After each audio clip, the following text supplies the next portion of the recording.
Hi, church family.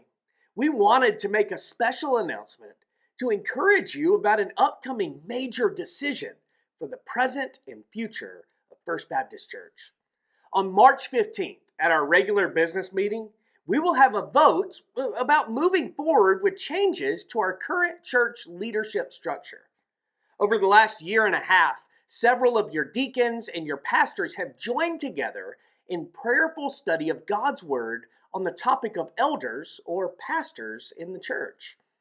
As we studied and prayed, we came to the conviction that an elder-led congregational form of leadership is biblical, helpful, healthy, and practical for the church.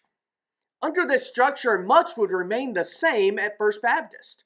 Jesus is still in control of his church, and the congregation will still have the ultimate say. We would still have pastors and deacons, as well as ministry staff and volunteers, and our mission to make disciples in our families, in our community, and among the nations would remain the same as it has for decades. However, there would be some changes to align us more with the biblical model of church. The elders or pastors would include both paid and unpaid qualified men, according to 1 Timothy chapter 3, to add extra help and accountability to the pastoral staff. The church would have the final say in who these individuals are and whether we believe they are qualified. But this would strengthen our church in a number of ways as we continue to move forward in fulfillment of the mission that God has given us. So how can you be involved? Number one, if you are a church member, be sure to be present and to vote at this upcoming business meeting directly following the service on March 15th. If you can't be there physically, there is a way that you can still vote if you're still interested. Please contact the church office and we can provide a vote for you through some of our deacons according to the bylaws.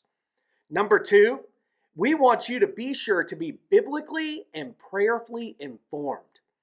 We have made numerous materials available for you, and those are available today in the foyer of the church on the white table under the orange sign that says Elder Resources. There are several materials for you to read.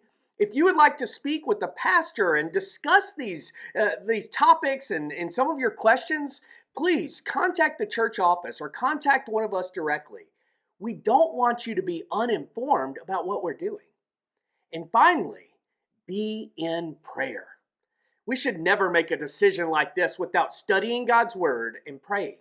After all, we want to move forward in God's wisdom, not our own. I have come to the conviction that this is where God is leading our church to be more faithful to His Word. Would you join me in that? I'll see you next week at the business meeting.